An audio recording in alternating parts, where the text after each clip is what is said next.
আমাদের মৌলিক দাবি হলো গণভোট যদি হয় তাহলে সেটা নির্বাচনের আগে হতে হবে। নির্বাচনের দিন গণভোট হলে এই গণভোটের ভিত্তিটাই নড়বড় হয়ে যাবে, এটার চাহিদা এবং এটার শক্তিটা ম্লান হয়ে যাবে।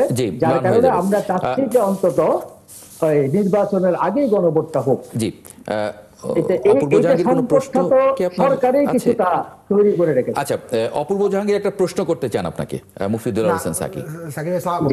আমি শুধু জাস্ট ফর মাই কিউরিওসিটি আমি জাস্ট জানার জন্য যে আমরা মানে আপনার কি মনে হয় যে এই ডিবেটটা আমরা একটা সিভিলাইজ ডিবেটের মাধ্যমে এটা একটা জায়গায় আমরা পৌঁছাতে পারবো কিনা, মানে এখনো যে 19-20টা রয়েছে এটা মানে আলোচনার মাধ্যমে একটা জায়গায় পৌঁছানো সম্ভব কিনা, জাস্ট আপনার ব্যক্তিগত ঐক্যমত কমিশনে এই দীর্ঘ বৈঠকের পর সকল রাজনৈতিক দলের আলহামদুলিল্লাহ ঐক্যমত কমিশনের যে পারস্পরিক যে সমঝোতাটা, এটা কিন্তু বাংলাদেশের এই 54 বছরের ইতিহাসে বিরল। এরকম দীর্ঘ সংলাপ, দীর্ঘ পারস্পরিক সমঝোতা এটা হয়নি। এই ঐক্যমত কমিশনের এই দীর্ঘ আলাপেই যেটা সমাধান হয়নি, সেটা নতুন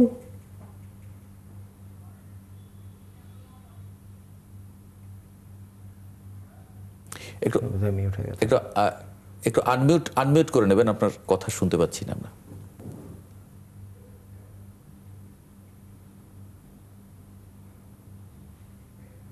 জি, এখন শুনতে পাচ্ছি। জি, থ্যাংক ইউ। যেটা বলছিলেন, সরকারের ঐক্যমত কমিশনের এত দীর্ঘ আলাপ আলোচনা, পারস্পরিক সমঝোতা, রাজনৈতিক দলগুলোর হাজার হাজার ঘন্টা এরা ব্যয় করেছেন সমঝোতা, ঐক্যমত হতে পারেন নাই। এখন নতুন করে আবার ঐক্যমত হবেন, পারস্পরিক দূরত্বটা কমে আসবে, এটা আসলে আমরা মনে করি না। এই জন্য মনে করেন না, যেহেতু অন্তর্বর্তীকালীন সরকার বিশাল একটা পট পরিবর্তনের মাধ্যমে ক্ষমতায় অধিষ্ঠিত হয়েছে, তাদের অন্তত জুলাইয়ের এই শক্তিটাকে, স্পিরিটটাকে ধারণ করে এদেরকে আদেশের মাধ্যমে এই সংকটটা সমাধান করতে হবে। মানে এটা তাহলে চাপিয়ে দেওয়ার মতো হয়ে যাবে কিনা, মানে আপনারা ঠিক করতে পারলেন না সেটা আসলে আমরা তো চাপিয়ে দিচ্ছি না, আমরা জনগণের উপর ছেড়ে দিচ্ছি। অর্থাৎ জনগণ গণভোটের মাধ্যমে এটাকে একটা সমাধান দিবে। এখানে বিএনপি অথবা ইসলামী আন্দোলন অথবা জামাত নয়, বাংলাদেশের জনগণই সিদ্ধান্ত দিবে যে গণভোটের মাধ্যমে আসলে জুলাই সনদের শক্তিটা কতটুকু। শামসুজ্জামান দুদু, আপনি মানে আলোচনা শুনলেন এবং এই যে সংশয় এটা তো দীর্ঘদিন ধরে চলছে, সেই জায়গা থেকে মানে বিএনপিরও একটা বড় শঙ্কার জায়গা, এবং বিশেষ করে মির্জা ফখরুল ইসলাম আলমগীর তো খুব পরিষ্কার স্পষ্ট করে বলেছেন যে এটা রাজনৈতিক দলগুলোর সঙ্গে প্রতারণা, জুলাই সনদের সই করা জায়গা থেকে সরে আসা ইত্যাদি সবকিছু মিলিয়ে আপনি শঙ্কা দেখেন কিনা নির্বাচনে? জি, আপনাকে ধন্যবাদ। এখানে বিজ্ঞ আলোচকরা আছেন, তাদেরকে শুভেচ্ছা। আসলে হয়েছে কি, সদিচ্ছাটা সব থেকে বড় আমার কাছে মনে হয়েছে। আমাদের মহাসচিব কিন্তু বিষয়টি খুব পরিষ্কার করেছেন যে নির্বাচন ফেব্রুয়ারিতে অতি অবশ্যই হতে হবে।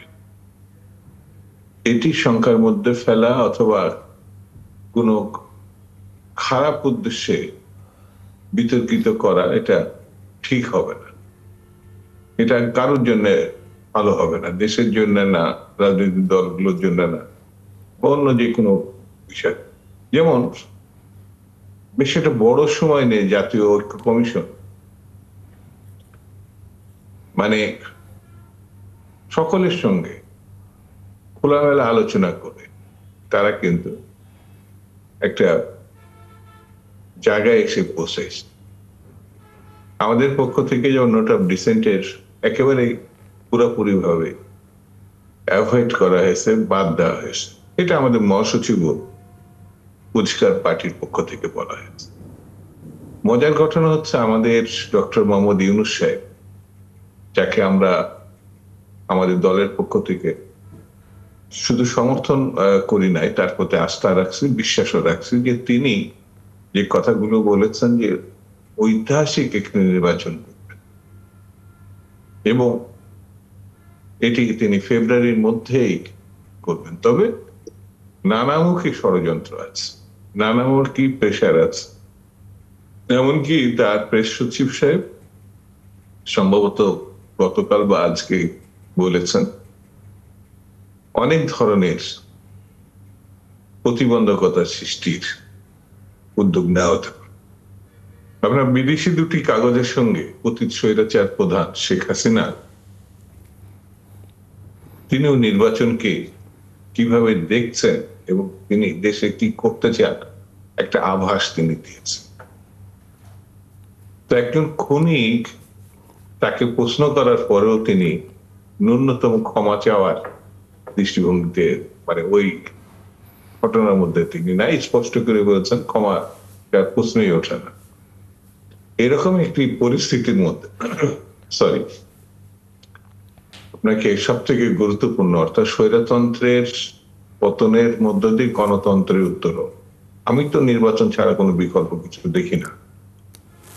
সেই নির্বাচনটি সরকারকে আমরা সর্বান্তকরণের সহযোগিতা করছি, কিন্তু সরকার এটি বারবার প্রতিশ্রুতিবদ্ধ হলো। তিনি এই কথাও বলেছেন আমরা প্রতিশ্রুতিবদ্ধ একটি ভালো নির্বাচনের জন্য, কিন্তু নানামুখী সন্দেহ অবিশ্বাস আমার মনে হয় বিভিন্ন মহল থেকে জাতির সংকটকে আরো তীব্র করার জন্য এই ধরনের পরিস্থিতি বা এক ধরনের গুজবই বলবো তৈরি করা হচ্ছে। আমি দৃঢ়ভাবে বিশ্বাস করি ফেব্রুয়ারিতেই জাতীয় সংসদের নির্বাচন এই দেশে হবে, এই কারণে যে এই গণতন্ত্রের উত্তরণের জন্য মানে স্বৈরাচারের পতনের ঘটনায় আমাদের অনেক ছেলে মেয়ে শহীদ হয়েছে, নির্বিচারে তারা তাদের জীবন উৎসর্গ করেছে। সেই জন্য সন্দেহ অবিশ্বাসের কথা যতই বলা হোক নির্বাচন হবে বলে আমি মনে করি, আমার পার্টি মনে হয়।